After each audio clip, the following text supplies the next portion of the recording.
When the detective said, "You know this is a serious crime," Caleb nodded because the lake had become a mouth for community laughter and walking and weddings and birds, and he had closed it. And that kind of grief isn't measured in money alone. And he said he wanted to plead. He wanted to say what was true in the courthouse and not through a lawyer who would sand his edges in service of mercy. The courthouse air was always too cold and always too dry, as if justice were most comfortable in winter and in deserts. And he stood in a suit that had been his only suit for a long time, and looked at the judge whose face had the heaviness of a man who has had to learn too many names for sorrow, and Celeste sat in the front with a tissue clenched into a pearl, and the room bristled with a kind of appetite that comes when people believe they will watch a balancing, and Caleb's lawyer, a public defender with eyes like rain, said her piece and sat, and then the DA enumerated damages in a voice that made numbers work, and then the judge asked if he had anything to say, and he did. He spoke about a barn his father had begun and he had finished in a way, about a swallow who returned every spring because a place had remembered her, about the day men came with papers polite as broken glass and told him the rules were the rules, about geese yelling in surprise and children who would grow up with a story he had written for them in mud and silence, and he said he was sorry for that part more than the rest. Because children don't ask for adults' wars and their lakes should be full regardless. He did not ask forgiveness because he didn't believe forgiveness owed itself to anyone. And he didn't pretend he would take it back, because that was a lie he would have been telling to make other people comfortable. But he said he would do the work to fix what could be fixed and accept what couldn't. Celeste spoke then, her voice thick with the way rage and sadness can turn into one thing if you let them sit together too long. And she spoke about the lake being a heart she had been proud to give to the neighborhood, about weddings ruined and a charity gala postponed and photos with muddy background that would always remind people of the week Sparrow Ridge lost its shine. And she didn't mention the barn because if she made the connection in public, she would have to carry the part of it that belonged to her. And after the judge thanked them, he went quiet in that way judges do when they weigh and measure the breadth of a room, and he sentenced Caleb to a year in county with 6 months suspended, 5 years probation, restitution that was a mountain he would climb in small steps for years, and 1,000 hours of community service to be fulfilled with labor that matched the harm, insofar as labor can ever match harm, in water, and with wood, and in public, and he told the HOA to prepare to hear a judge's advice that they consider a voluntary review of their enforcement protocols, because while law stands where it stands, wisdom sometimes moves. Outside, the air felt too warm as if the building had made its own weather, and forgotten there was a world around it. 2 television vans idled quietly. A reporter practiced a face that looked like caring without breaking makeup, and Caleb stood on the curb with an ankle monitor hidden under his sock, and looked at the lake, which had become a place for men in reflective vests to gesture and mutter and cranes to lift embarrassment out in pieces, and he took a breath that tasted like metal and sun, and went with the officer who had come for him. Jail was boring and loud and tense and fine until it wasn't, and he found a way to sleep by counting the boards of the barn until he ran out of numbers and then starting over.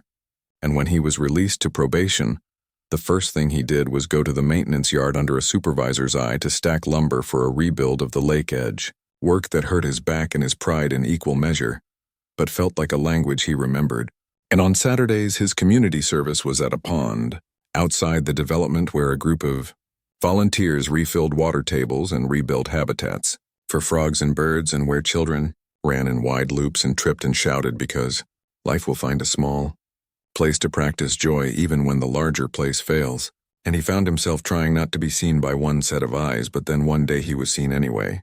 Nora stood an arm's length away at the fence with her hair in a braid he had tried and failed to master the year before, and she held a brown paper bag and handed it to him as if she'd always been allowed to. A sandwich and an apple and a note in marker that said, "Dad, you can build anything."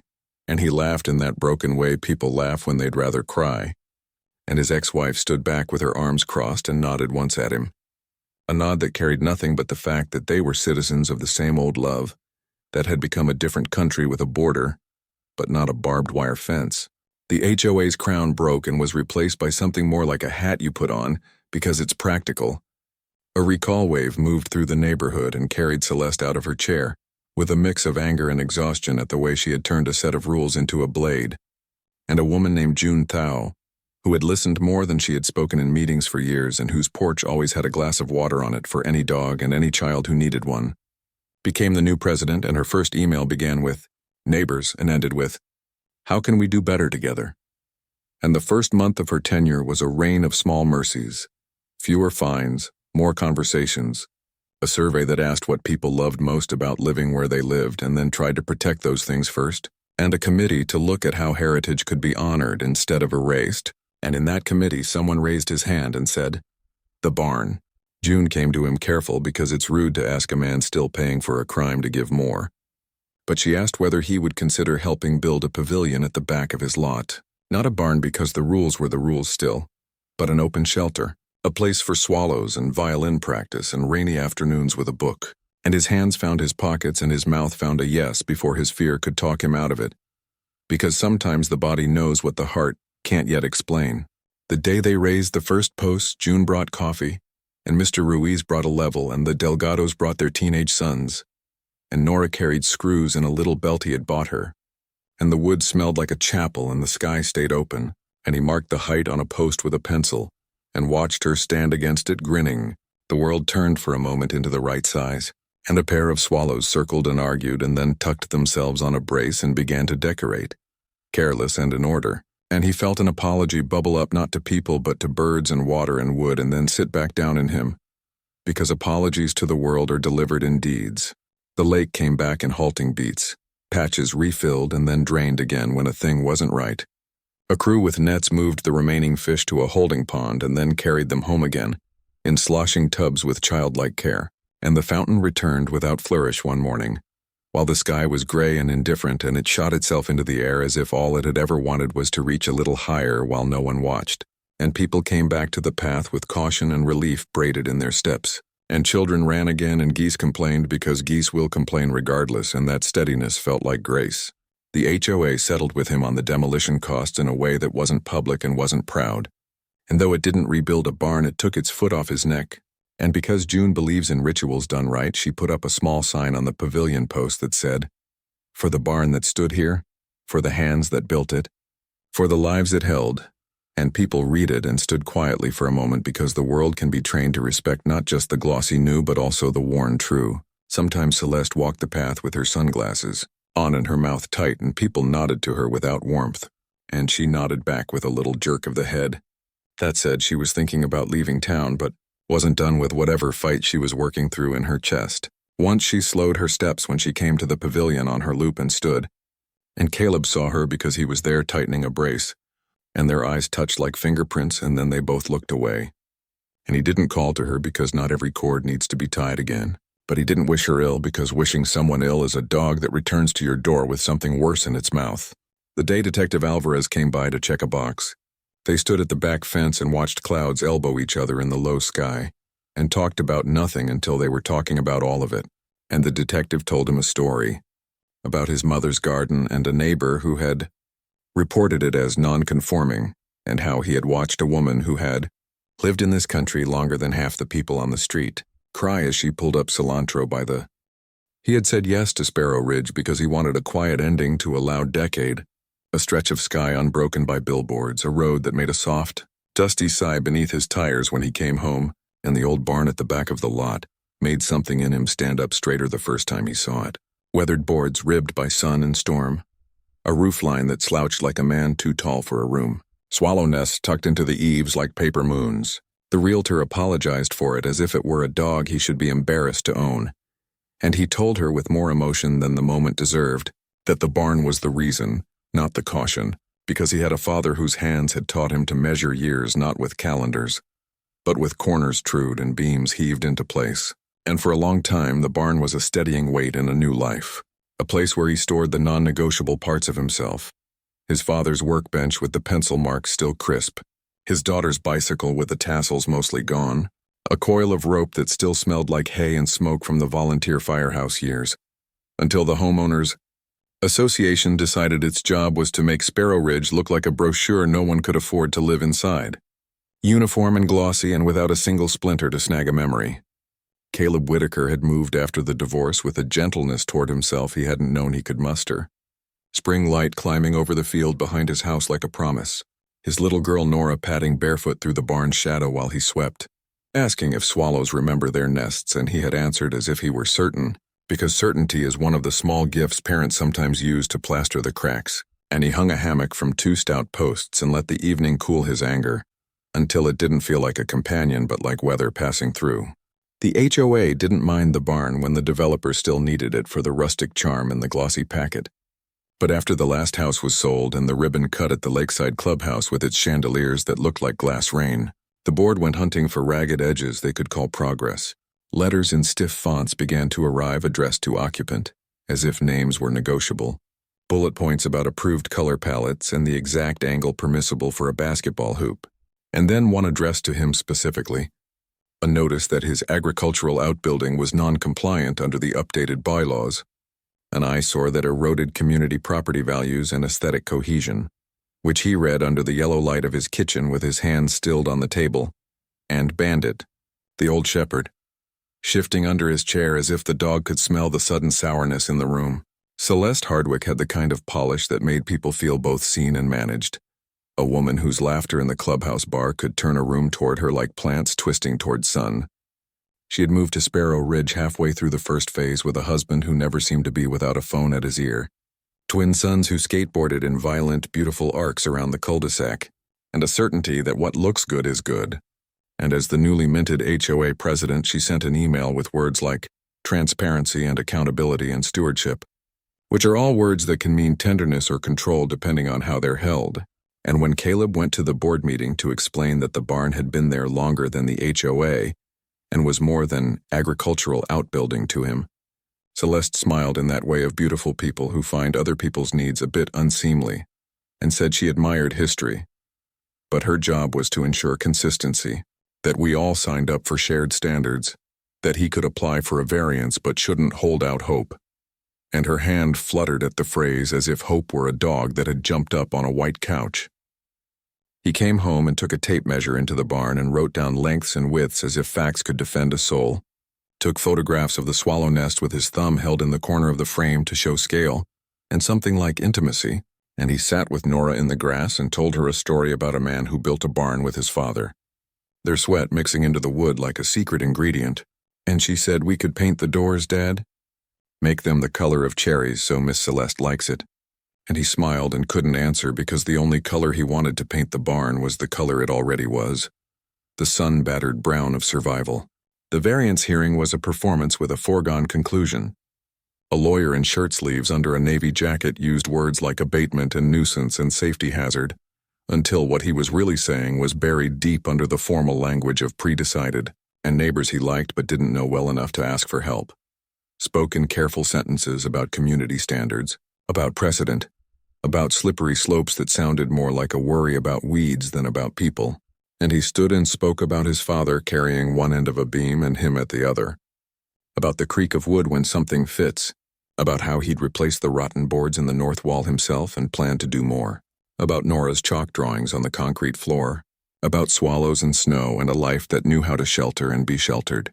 But Celeste's eyes moved past him to the agenda, and the votes went up and down like children's hands in school, and the variance failed 5-2. Fines came next like a storm that can't be outrun. $100 a day for non-compliance, then $200, then $500. Numbers that scraped at his sleep. Letters with polite threats in them about liens and legal remedies. And he bent but wouldn't break. Taped each letter to the inside of the barn door like weatherproofing against a logic that would have him pack his life into boxes for someone else to approve. And he wrote back.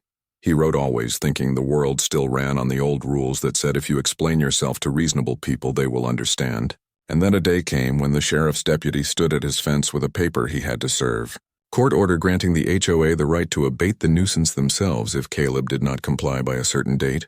The kind of language that turns a memory into an object and an object into debris. He moved heaven and earth and paid a man named Ruiz to come look at the joists and say in thick, gentle words that they were sound. And he filed an appeal, and showed up to court in his only suit and added photographs of his father. And Celeste wore pearls and said words like liability and precedent in a tone that made her sound sad to be the adult in the room. And the judge did what judges do when documents stack higher than stories. He frowned sympathetically at Caleb and said the law was the law, and the HOA had the right to enforce community standards. And he banged a gavel that sounded to Caleb like a board dropping.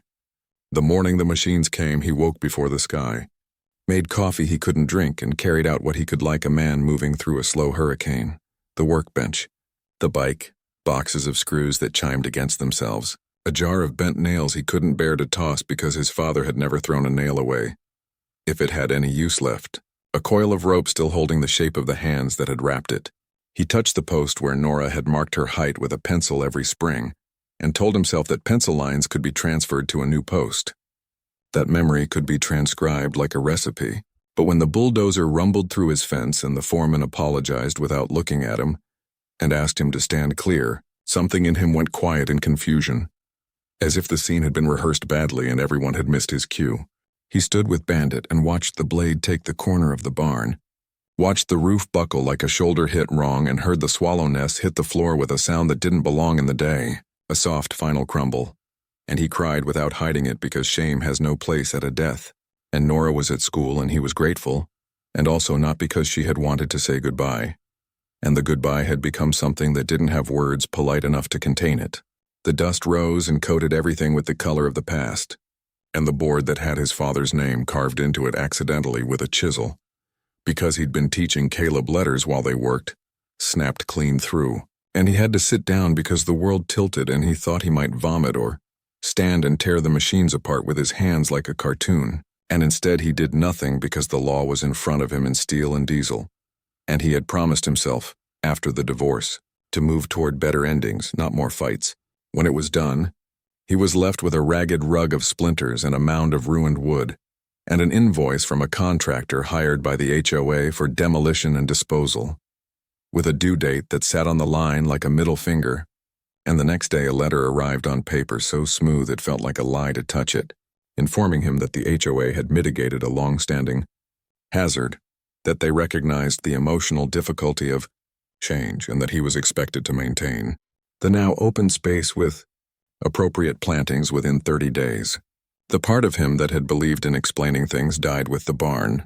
The lake at Sparrow Ridge was their pride, the kind of thing developers hover over in conversations as if they'd created water itself and charged it rent.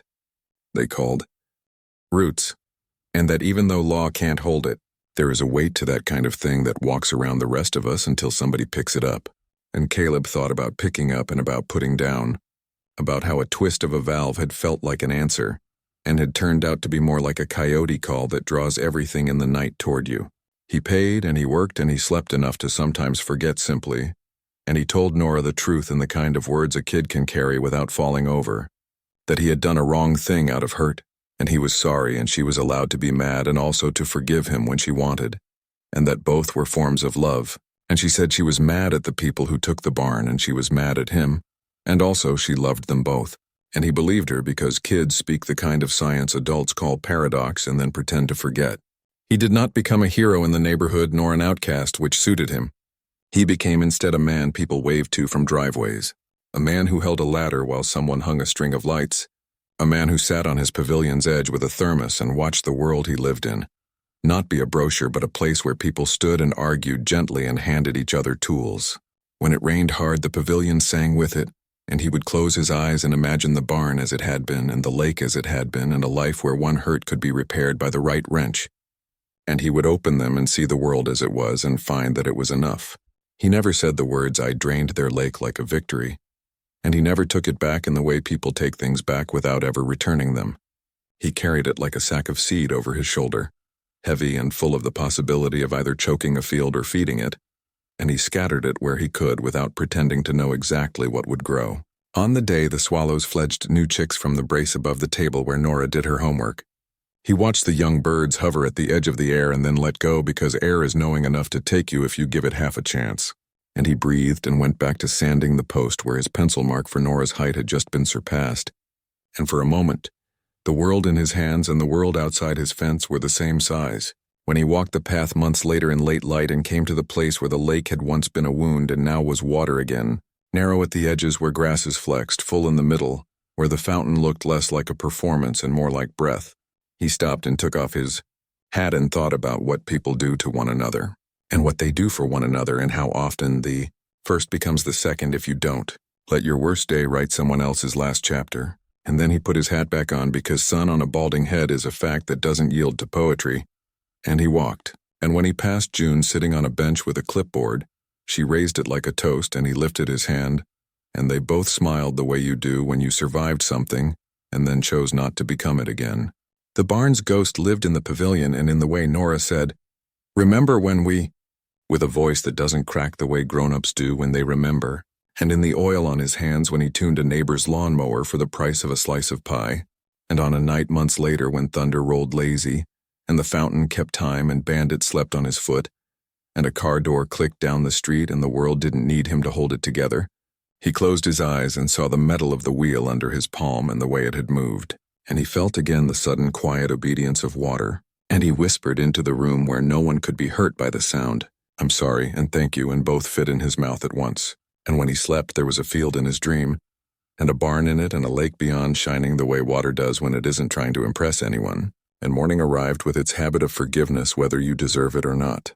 It Briarwood Lake in a font that curled like a vine and said it cost $5 million between digging and lining and shaping and fussing. And they put in a gazebo where couples took photographs pretending they weren't standing in an HOA's idea of romance.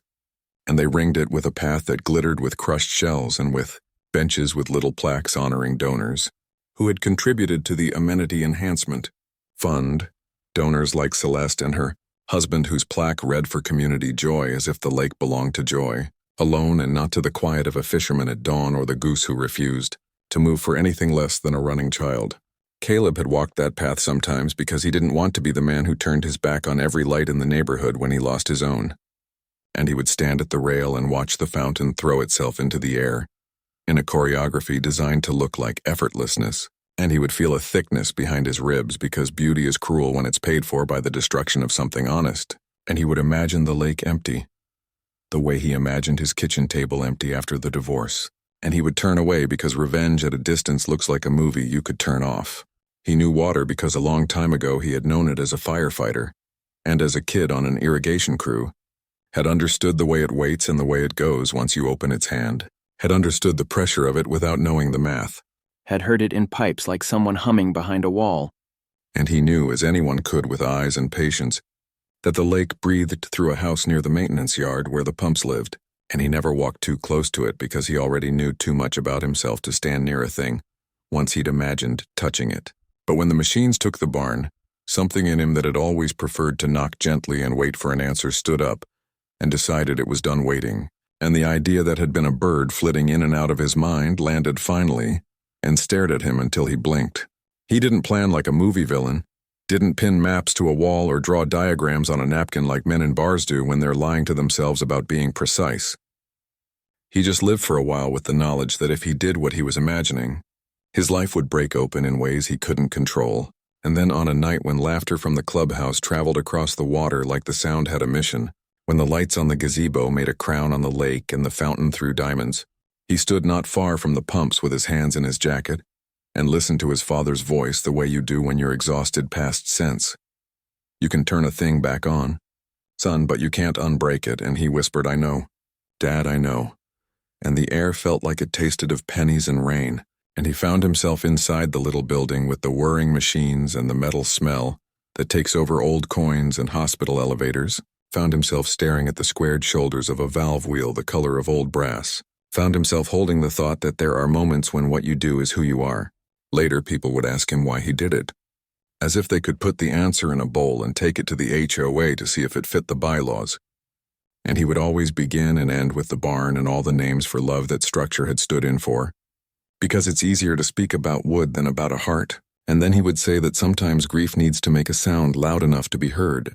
And that night his grief was the kind that speaks water, and he stood there a long time knowing that what he was doing would pull fish from their secret beds and leave turtles blinking in unfamiliar air, knowing that people would cry and curse him and post rage online until it felt like it could lift them, and he felt sick and inevitable.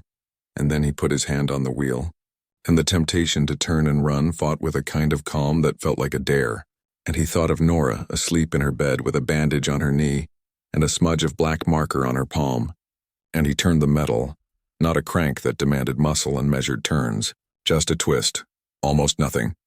And there was a low sound through the bones of the place like a throat clearing, and he felt the way the air shifted when water is given permission to go, and he walked out into the glitter of other people's happiness, and went home to sit in a chair at his sliding glass door and stare into his yard where the barn had been and hold Bandit's head in his hands. At dawn, the lake was an inch lower, and the fountain threw itself into air with an energy that looked a fraction strained, a thing you wouldn't notice if you weren't looking for it. And by noon, where the water had always kissed a certain rock, it now missed by the width of a knuckle. And the geese, who are wiser than people give them credit for, paced and yelled about the change while joggers in expensive shoes stopped to take pictures that didn't yet look like emergencies. And when evening arrived and the pink of it painted the undersides of the clouds, the management group sent a cheerful alert about scheduled maintenance affecting water feature performance, which fooled no one but gave everyone permission to keep pretending they lived on a postcard. The next day, the shoreline had retreated like a scared animal, and the muddy ribs of the lake began to show, legs of dead trees that had lived in the lake bed before developers arrived, standing up like elders invited to a place that had forgotten them, and brides-to-be arrived at the gazebo with faces twinkie white, and left with tight mouths and Celeste's texts lighting up every board member's phone with urgency and outrage, dressed up as concern, and children stood at the rail and shouted at fish they could suddenly see, silver and slow and asking a question with their mouths, and someone called the county and someone called the electrician, and someone ran a hand down the seam of a panic. By the third day, Facebook in the neighborhood could have been set on fire if it were paper, accusations and conspiracies making their loops, and someone suggested it was a sinkhole in the liner, and someone said it was God punishing decadence, and someone else said it was the universe reclaiming what was never meant to be owned. And Caleb kept his phone on silent and his head down and took extra shifts at the warehouse because he couldn't stand the way his own house sounded, so empty in the back where the barn had been that his sleep walked through the night bumping into things it couldn't see. He went to the lake when no one was there because he couldn't bear to see people in heartbreak like a mirror. And he stood with his hands in his pockets and watched the water collapse in slow motion, watched the silt bloom out like smoke, watched the reeds lean, and he felt something break inside that wasn't triumph and wasn't exactly relief, something that said at last we are seeing the same emptiness. And then a carp near his boot flopped in panic and he found himself kneeling in mud, scooping the slippery weight with both hands and sliding it into what water was left. A kindness that wasn't an apology but tried to grow in that direction. And he went home and scrubbed his hands for so long the skin went raw, and he sat with Bandit's head in his lap and stared at the ceiling until he saw the slow arc of swallows in the plaster. On the fourth day, the lake was a bowl of wet laughter and broken glass. Chairs stood and suffered tilts. A retrieved frisbee lay half in half out of muck.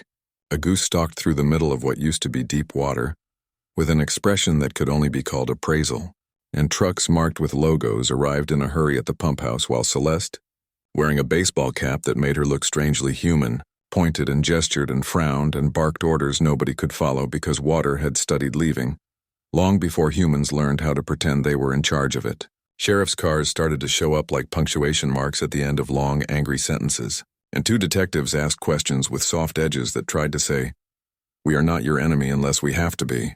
And because neighbors had seen Caleb argue respectfully and then with his eyes dumb with grief at the meetings, and because he had stood at the fence the day of the demolition with fists that trembled, and because people are always writing their own endings for other people's beginnings, his name passed from one mouth to another on back porches and in text threads until it arrived on a desk with a notepaper clipped to it. He has motive, if not method. A detective named Alvarez found him in the aisle with the forklifts and said his name in a way that made it a question and a kindness at once, and Caleb's heart fell like a tool dropped from too high, and he said before he knew he had decided to speak, "I did it," because lies would turn him into someone he didn't recognize, and recognition was the only sturdy thing he had left. They sat in a small room that smelled of coffee and floor cleaner, and he told the story, not of how, which would have required him to pretend the act was clever or rare rather than what it was, simple and therefore terrible, but of why, his words falling out of him like boards off a collapsing wall, each with its own knot and weight. And Detective Alvarez wrote and listened and didn't correct him when he called the barn her, and at the end,